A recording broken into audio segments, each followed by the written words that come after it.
皆さんこんばんは。フォーラム8プレゼンツ玉木のスポーツジャーナリズムの時間がやってまいりました。MC のスポーツライター小崎です。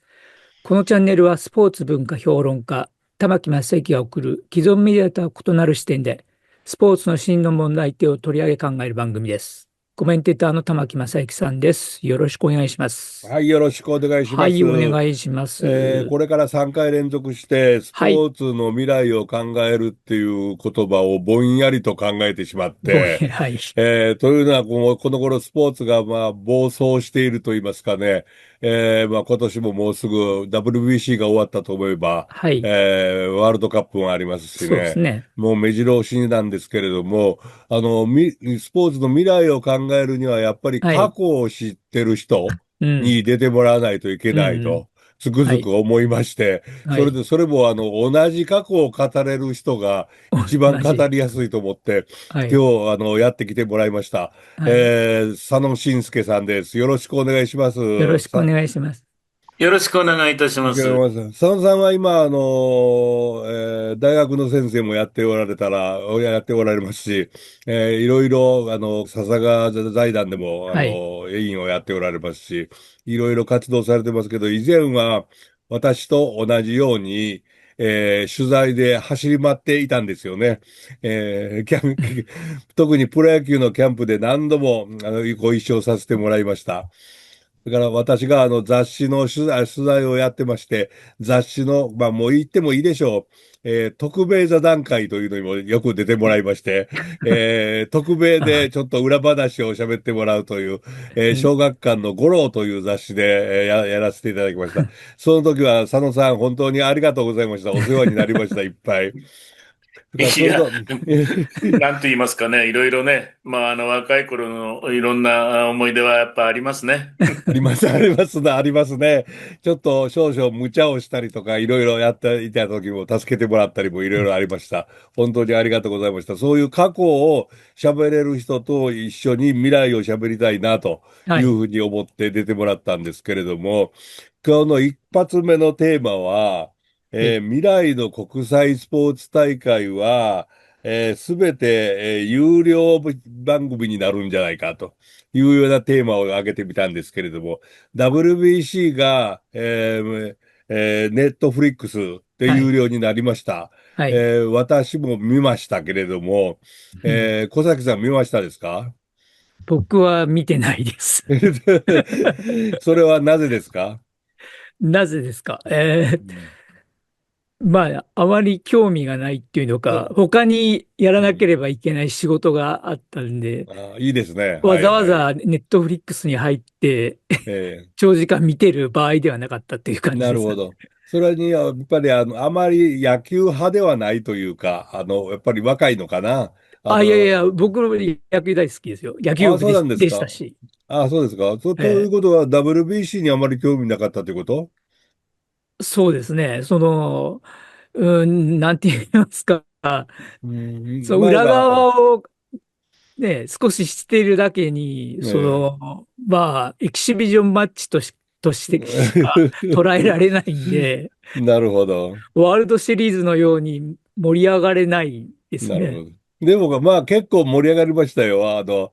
トランプにやられたベネズエラが優勝したってこともあるんでしはょうけれども、そういうとこもあった一戦でしたけはい。れども、佐野さんはネットフリックスご覧になられましたですか？はい、入りました。そうですか。直前に入りました。そうですか。はい。それは、真面目に入られて、よかったと思います。私は、実は、入っておりませんで、ほ娘が入っているのを、う。うんうん。家族として使わせてもらったと、そういう形で、結局見ることはできたんですけれどもね。うんうあん。の、その、ネットフリックスの中継について、朝日新聞が、結果を出してるんですけれども、やっぱり有料中継というのは問題だと言った人が44%。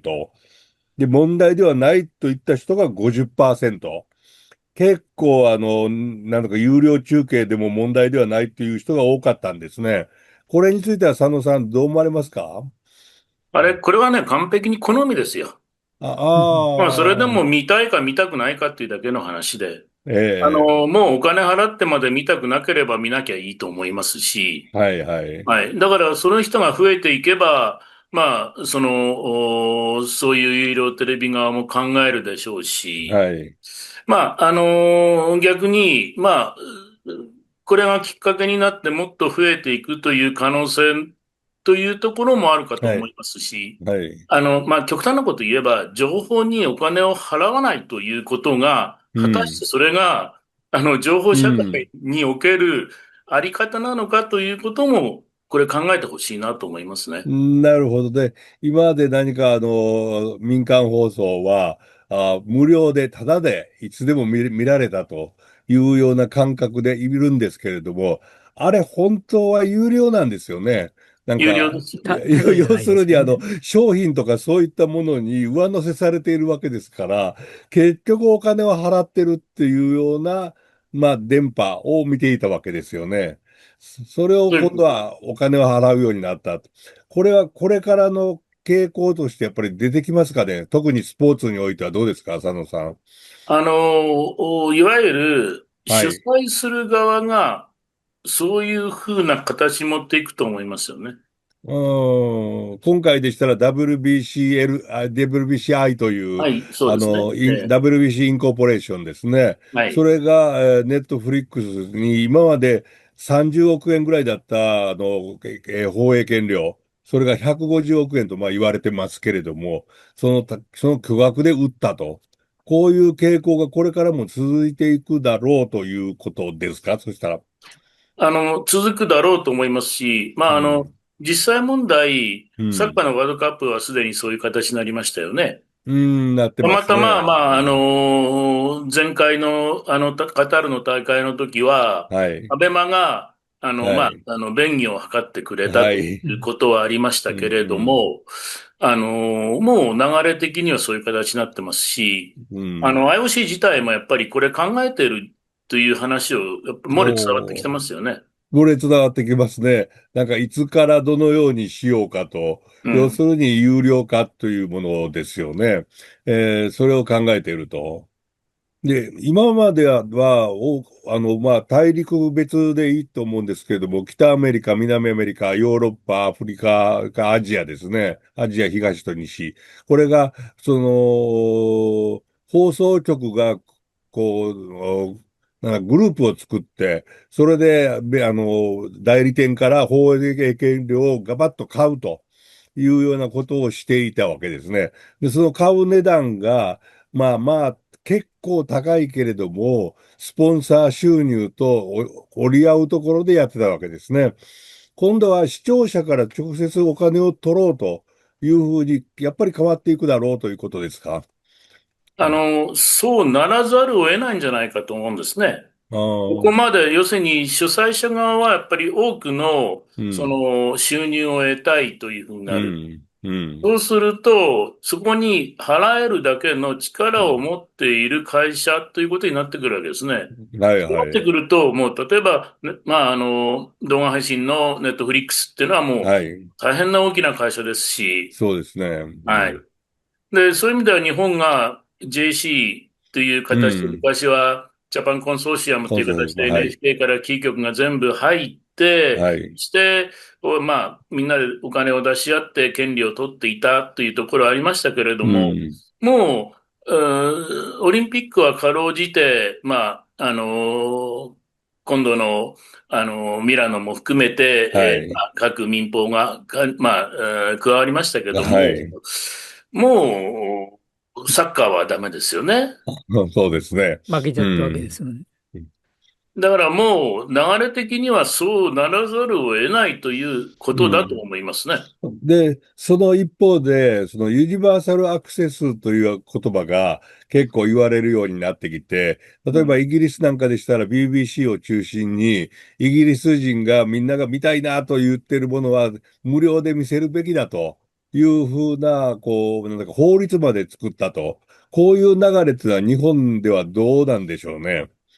あのー韓国もありますよね。韓国もありますね。韓はい。国もやってますで、ね。まあ、オーストラリアも、まあ、オーストラリアあるいはカナダとかってもあはい、りますけはい。ども、アメリカはないですね。ないですね。アメリカはで、も日本う、はは、い。じゃあどちら型かっていうと、これ、アメリカ型ですよね。ああ、要するに、まあ、NHK という、まあ、うん。いわゆる、まあ、公共放送に近いはい。形のはい。よくありますけれども、うん。イギリスにしても、うん。韓国にしても、まあ、公共放送があるわけですね。はい。要す BBC、はい。イギリスは BBC、韓国は KBS。要す要するにるに、税金が使われてるということうん、だからですよね。そ結構。こに、まあ、はい。そこを中心にしてやればいい話になるわけですよね。なるほど、なるほど。じゃあ日はあ。本の場合は、じゃあそれを NHK にやらせるのかっていうと、うじゃあん。そうすると民放はどうなっていくんだとか、ということになりますよね。うん、でアメリカはそれそうですね。自体がないから、もう競争はい。の社会になっているということですよね。でアメリカの競争社会の場合は、例えば、オリンピックを NBC が取ったとすうん、るなら、他の ABC とか CBS は全うん。く放送しませんよね、はっきり言って。すいません。でも、はい。もう無視ですよね、あれ、はっき無り言うと。視ですね。無視はい。ですね。はい。で、日本ではなんか今度の WBC でもそうでしたけど、うん。自分たちが放送しないのになんでこんな宣伝するんだっていうぐらいね、こう、うん。WBC のこと取り上げて、大谷のこと取り上げて、うん。番ライブでやって組ましたよね。やってましたけども、だから無視すればよかったんですよ。うん。そういう変な言いことです。方だけど。そういうことですよね。うん。まあ、視聴率がどれだけ取れるか、それから大谷よりももっと面白いコンテンツを自分たちで作れるかどうか、そのあうん。たりがちょっとある意味残念だといえば残念だったですけども、まあ、おっしゃる通りですね。うん。みんなが乗っかっちゃったっていう感じですよね。ネッまあ、トフリックスに乗っというか、日ちゃったっていう。本の場合は横並びなんですよ。よそああ、がオリンピックやってったらうちもオリンピック、よそが RBC やればうちもやりますよといううん。形じゃないと収まらない部分というのはあると思うんですよね。収まらないというのは誰が収まらないんですか？テレビ局が収まらないのかな、視聴者が収まらないのかな、どっで、視聴者ちかな？ が収まらないからテレビ局もそういうふうに収まらないということになる。なるほど、なるほど。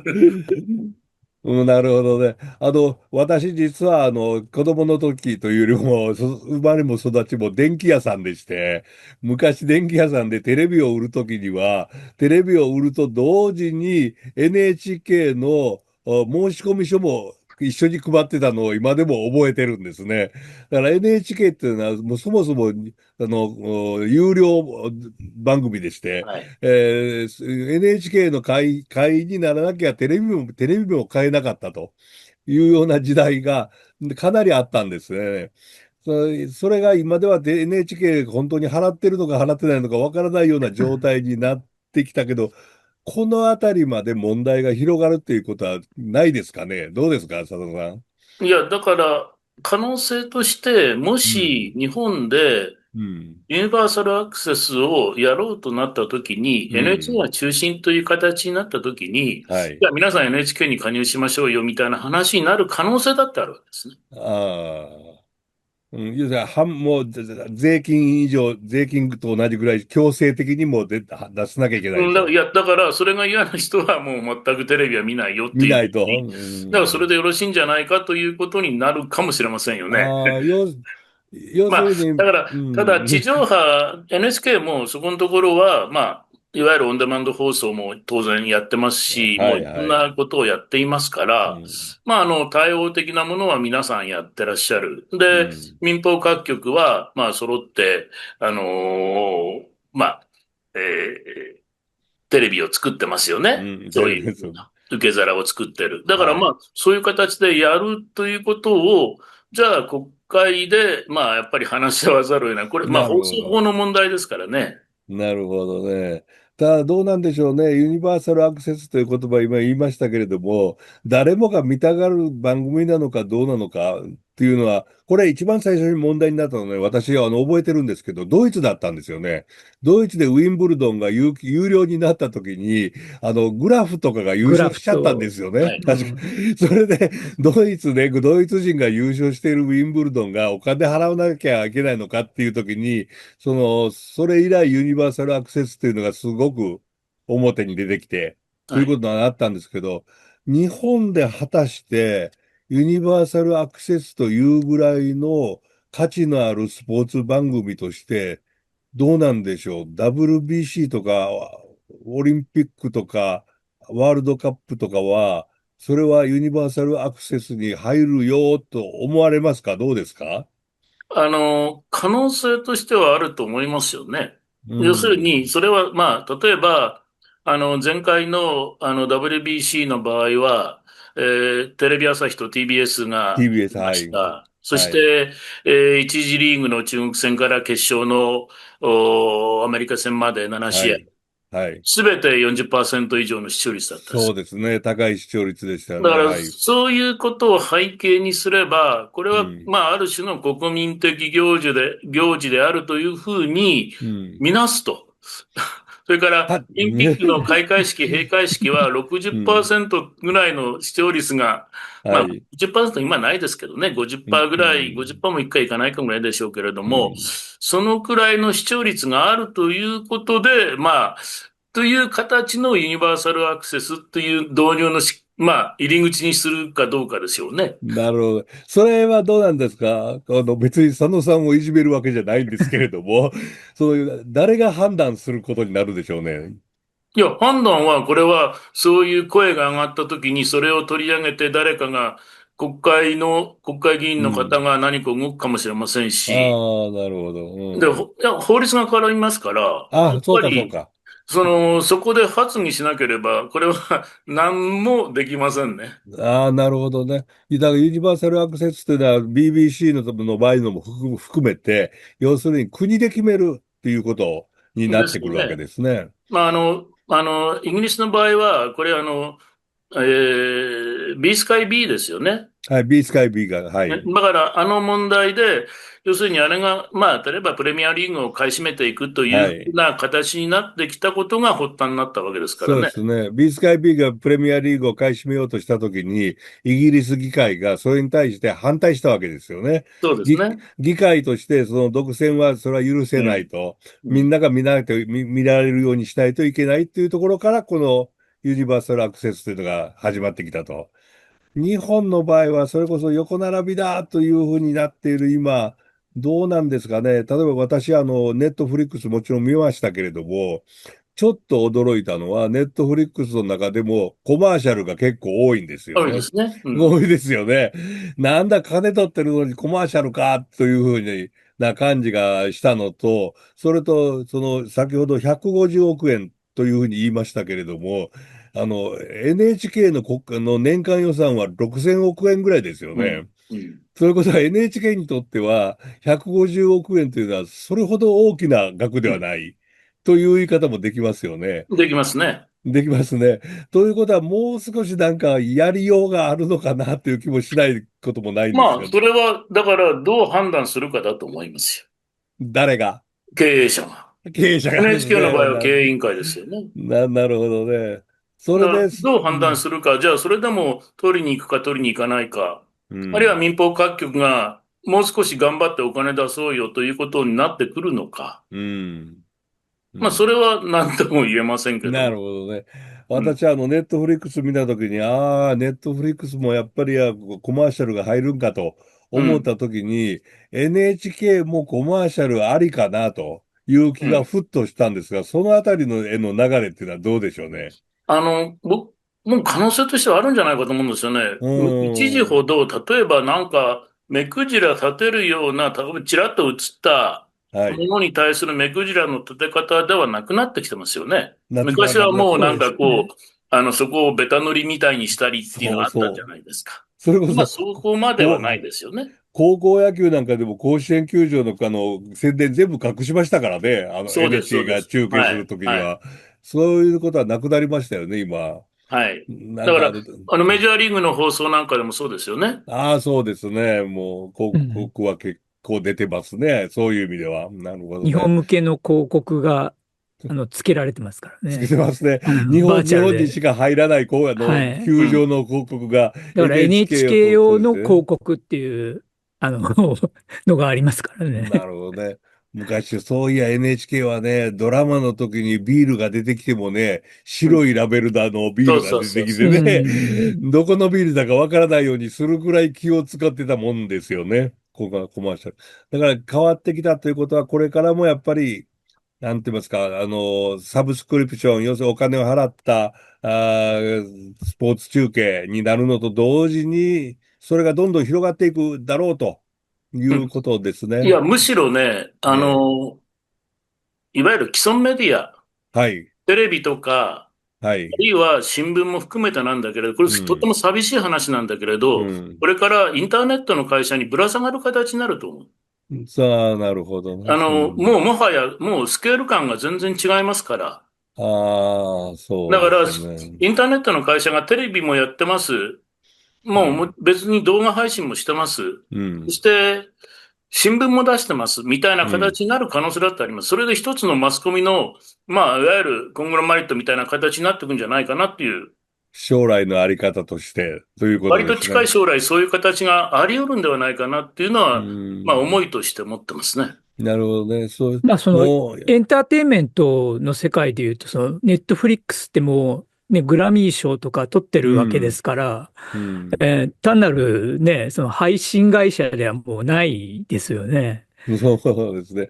おまえけにネットフリックスのテレビ作り、テレビ、ええ野球の中継作りをしたのは日本テレビですからね。そうですね。まあ、もう長い間。単なる下下請けです。請うん。けで使いましたからね。ネットフリックス自身がちょっと野球の中継をできるわけがないわけですからそういうこね。とです。うん。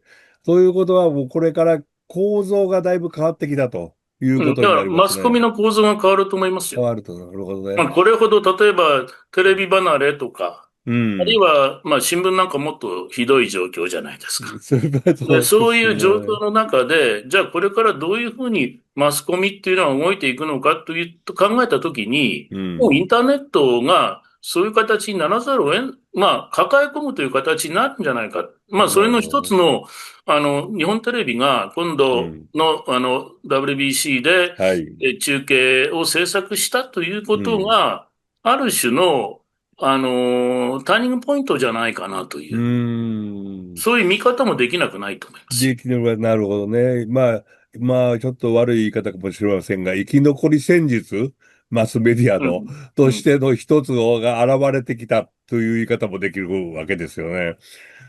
まあ、まあ、なるほど。J リーグで言うと、そのダゾーンのその中継っていうのは、はい。各、かっこ地方中の、テレビ局が制作したものを、ダゾーンがうまあ配信ん。している形ですから、まあ、ネットフリックスと一緒ですよね。なるほどね。まあ、ええまあ、それからもう、メジャーもそうですけれども、メジうん。ャーの機構自体がもう、いわゆる制作をしたりしてますよね。そうですね。映像制そう作をしてますですね。よね。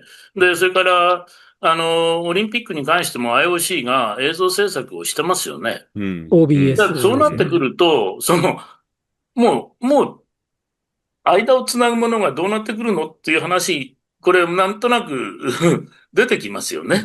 な、な 必要なのになっちゃう。なるほど。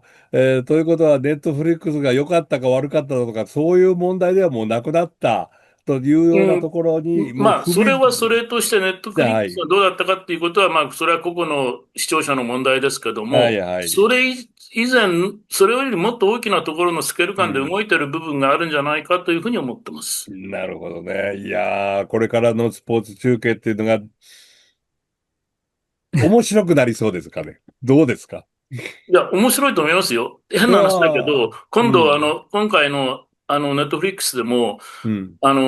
日本だけだと結局日本戦しか見せないじゃないですか。はい、はい、だけはい、ど、そうはい。じゃなくて47試合全部見れたじゃないですか。いやー、面白かったですこれがね。だから我々にとって目から鱗だったなっていう気がします。そうですね。ベネズエラのアメリカに対するあの気合の入れようはすごかったなというのは、見ていてつくづく感じましたですね。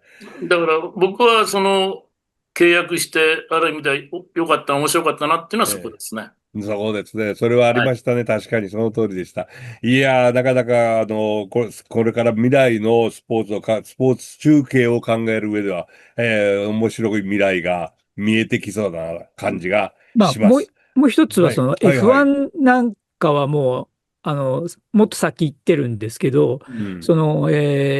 まあ、F1 のレース自はい。体で、オンボードカメラを全はい。車につけて、まあ、配信で見る方は、その好きな、その選べる。選手のうんオンボードカうんメラをうん。選べたりうん。とか、その時のラップタイムのデータがそ出ますね。のまま出たりとか、だから見方が見る側にいろいろ選択できるようなうん。形になってますから、それはもうね、これまでのその一元中継みたいな形とはうん。違って、まあ面白さがもっと大きくなりますよね、それはね。そうですね。見る側になんかね、こう、ちょっえと、主導権を渡してくれるようなえええ形というふうにも受け止められる今までそのね。解説者が解説してくれたことをこちらうん。側でうん。見たいところ選んで。うを選んん。で見れるっうん。ていう、なるほうん。これはど。いい面だと思いますけどね。その日テレがやったと言っていいでしょう。ネットフリックスの WBC でもカはい。メラの位置がいろいろありましたでありすね。ましたね。ああ、どこに置いてるんだ、これはっていうような、うん。土の中から、見れるような。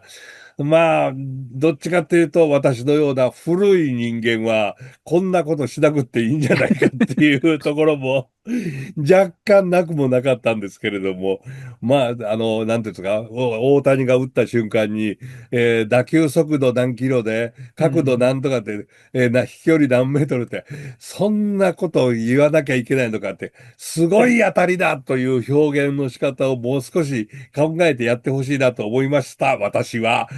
佐野さんはいかがでしたですか？まあ、それは、いわゆるそういうこともこれから取り入れていくんじゃないですか。要するああに、その見方にはいろんな見方があるから、デあるで。ータ中心に見たいっていう人はで、そういうふうな角度がどうだとかっていうのを見たい。はい、はあい、るいは、はい。解説者オンリーの解説を聞きたいっていう人もいるはい、はい、し、はい、解はい。説者はいらなくてアナウンサーの実況だけでいいっていう人もいる。はい、はい。だから、そこをいろんなチャンネルが出るということですよね。なるほどんで、ね。そういう映像が変わるんだから、当然、今度はそういう音声の方っていうか、まあ、はい、それも変わってしかるべきだろうし、で、はい。まあ、ステレオタイプになんか出てくるとかですうね、いろんなことん。は、もう変な話ですけど、我々の想像を絶するようなものはこれから考えられていくんじゃないかなとあいう、あ、そんなような気がしますよね。なるほどね。まあ今までの野球中継なんかでしたら、カメラがバッターの顔うん。のクローズアップをずーっと映うん。せたと思うと、ピッチャーのクローズアップを映して、ベンチのクローズアップを映して、さてどうなるかっていうのは、明らかに配信してる人のドラマ作りがそこにはあっうん。たわけですうん。よね。うん。で、それを今度は、からは、見ている人間が自分で見たいところを選択できるようになるかもしれないという、そういうそうですね。だからことですね。逆にそういう絵を用意しなきゃいけないから、これ大変だと思うんですよ。なるほど、いまたろんな、費用もかかるような気がする。うすんそうなってくると、そのますます資本の大きなところと大きな、いうところになってくなるるんじゃほどね。ないかなともう既存のテレビ局じゃもう無理でいう。無理だすよね。と思いますね。ね。なるほどね。どうなんでしょう。最後に、一言だけ、そんな中で読売ジャイアンツが日本テレビと一緒にくっついているところがあるんですけれども、読売ジャイアンツが築地に新しい野球場を作るという計画がありますけれども、これはどう思われてますか今、佐野さまあ、んは。読売の戦略なんですよね。やっぱりあれなりますよね。今きちんと言ってませんけれども、フランチャイズにしますよね。っていうか、東京ドームをうん。どうする、もういわゆる、なんていうんですか、もう、立ってからもう、どのくらい経ってるかって考えたときに、うん、もう限界、ももう限界ですよ。限界です立てよね。直さなきゃいけないわけなんだけれど、じゃああそはい。こでどこで立て直すの？うん。そうするときに築地を使う。だから逆に言えば変な見方ですよ。ええ築地を使いながら立てうん。直してまたも向こうに戻るということだってあり得る。うん。まあ、先のこれは話、わかりませんけうん。どもね。はいはいまあ、はい。どうしてそんなもったいないことはないかもしれないけれども、はいはいこれはいはい。両方とも読売新聞というよりも、うん。三井不動産を中心としたグループうの問題ん。ですよね。そうですね。スケールそうです感のね。ことを考えたときに、じうん。ゃあ、一時、じゃあ築地を使って、うん。そして何せ東京ドームもやっぱり聖地的な部分ってあるじゃないですか。後楽園まあ、に始まって。あれもね、なんて言いますか、あれ、野球博物館も隣はい。接しているわけですからね。はい。まあ、そで、こに、しかも都心のど真ん中にあれあ、ほどの環境が、アクセス、そしうてん、背後にホテルがあって、そしてうん、遊園地があって、はい。滞在時間をものすごく長く取れる、いわゆるうん、スポーツビジネスにとっては最高の環境なわけですよ。そうそうそう。そこを単純に見捨てるかどうかですよ。なるほどね。まあ、そのあたりともくっついていって、テレビ中継という言い方が正しいのかどうかわからない、これからのスポーツのメディアとの関係っていうので、どんどん変わっていくだろうというふうに思いますね。もう一つ聞きたいことが出てきてしまった。プロ野球、球団数を増やすとか、そっちの方の話までいかないもんですかね。